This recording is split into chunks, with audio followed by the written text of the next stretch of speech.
来到心灵咒语我的频道，我是星际律师和正平医师王丽慧。身为美国认证的抗老医师16年，这个系列要跟各位分享我在自己身上亲自实行的抗老策略。今天第4次要介绍的是，为了要学习一门独特的信息侦刺法。16年前，我到上海拜在龚国祥医师的门下。当年他已经82岁了，我成为他口传亲授的嫡传弟子。为了要侦查患者身上的信息，也就是查病系，查完病系之后再下针施治。师父要求我要练宫式太极，这一练就是16年。16年来，曾经因为没有练出大周天、小周天而感到非常的沮丧，但是后来却发现练出了脑力和记忆力。因此呢，练太极事实上是可以的，转变你的脑波，提升你的思维，改变你的命运。今天就来跟各位揭秘。我每一周都会上传一则新的影片，请您要记得订阅我的影片。练宫式太极改变了我的脑波，使我更容易打开第三眼，能够看见时间原来就是虚幻的。既然没有时间，因跟果的顺序就不存在，也就是说，因这个平行实相跟果这个平行实相其实都是同时存在的，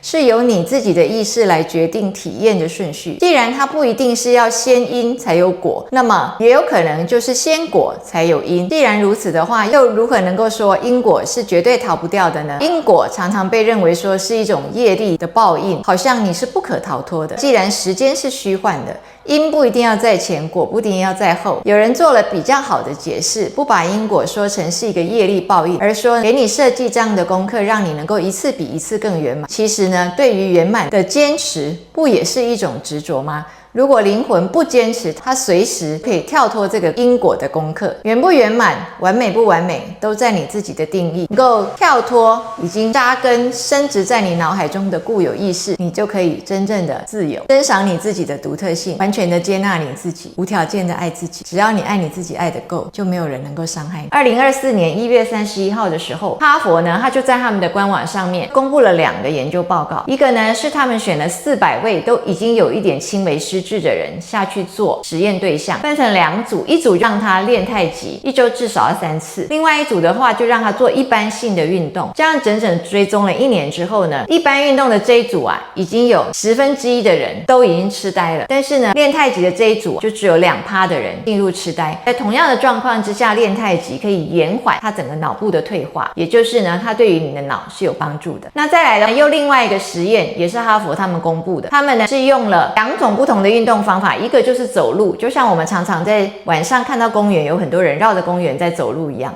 那另外一个就是练太极，他们就让他们分别练了40个礼拜，用核磁共振去看他们的脑，发现呢，练太极的这一组啊，脑容量增大，他们的记忆力也就改善。所以哈佛他是认为呢，练太极可以呢，使你的脑袋更敏锐，可以提升你的脑力和记忆力。首先呢，我跟各位介绍一下太极拳，大家大概认为它是一个运动，那确实也没有错，它是一个全方位的运动。它不但呢在心肺的方面可以训练你的耐力，它在肌肉方面也可以训练你，因为它也会使用到你的肌肉，所以它是 all in one。那除此之外呢，我们在医学研究上面可以看到，它能够降血脂、降血压，它对于帕金森氏症的僵硬呢有一定程度的帮助。它还可以呢对你的计算能力，就是算术可以加强，也可以被你用来抗焦虑。因为在练的这个过程当中，虽然是缓慢的，可是呢，它非常的高度集中，所以可以让你的心绪平稳下来。它也可以呢变化你的脑波。听到这里，如果您觉得有帮助的话，请您帮我按个赞，是对我莫大的鼓励。其实呢，我从18岁就开始学针灸了，所以2008年的时候，我已经有20年的针灸经验了。经由台湾第1代的京剧名伶徐璐女士她的引荐啊，让我能够去拜在龚国祥医师的门下，重新的去学习一个信息侦刺法。龚师傅要求最严格的，必须要能够敏锐的去接收到跟感应到患者身上的信息，就是查病器的意思。什么样的信息对应到什么样的病，他是用他自己的临床经验去统计出来的。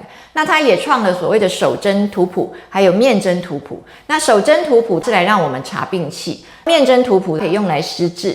不过龚师傅最喜欢的呢，还是坐在华佗夹脊，也就是我们这背后沿的脊椎的2侧。他认为这个地方呢是效力最好一个穴道点。他不拘于说你一定要针什么样的穴，你一定要针什么样的经络，他呢就是根据你去查这个客人身上的信息，去决定你在什么地方施治。所以呢，就要求我要去练习他的宫式太极。这个宫式太极，他是根据他的师傅就是李成开先生的12式，再加上他个人呢去观摩学习。另外根据五禽戏啊、峨眉庄啊、少林拳啊这一些，他去额外又演出来20式，所以呢总共分成第一节跟第二节，第一节有12式，第二节有20式，总共就是32式，我们也把它列在这里给各位看。这个最大的作用呢，是练了之后呢，我们的身上的敏感度可以去侦测到别人身上的信息，别人的身上内在的病为什么会发出来一种信息呢？这个就是属于全息宇宙，我们整个人是一个全息胚，所以你的内在跟外在是互相感应、互相有反应点的。我在练公式太极的这个过程当中呢，我曾经呢，因为练不出气血的循行，感觉非常沮丧。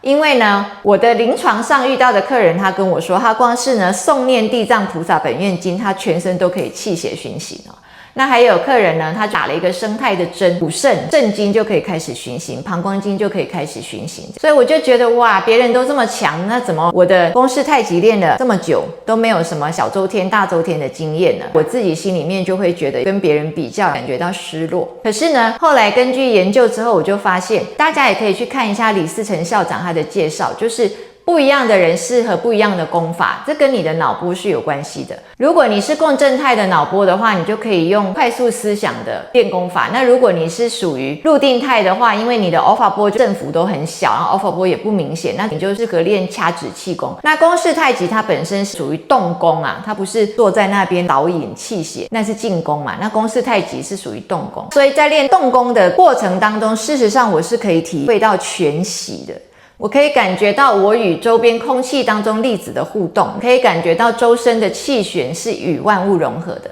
那所谓的全息，事实上也就是与万物是一，或者说跟与源头是一，或者你可以讲是与造物主是一。但是呢，我们不是自然的一部分，我们事实上就是自然的本身。也就是说呢，我们不是万物的一部分，事实上呢，我们就是万物，我们乃是一。那借由这样的练习呢，渐渐的让我产生兴趣去研究到脑波这件事情。静坐或者说打坐冥想跟脑波有很大的关系嘛。那曾经有对于喇嘛脑波研究，把一组是喇嘛组，一组是一般学生组，两组下去开始做打坐冥想，再用这个脑波图去侦测他们的脑波。喇嘛这一组他们的伽马波啊，他们的频率啊比一般人高，他们的振幅啊也比一般人强。一般来说的话，我们最慢的波叫 delta， 是我们在非常沉睡的状况之下，它1秒的频率大概是4。再来的呢是 theta 波，它1秒的频率大概是4到8。再来的话呢是 alpha 波，它的频率大概是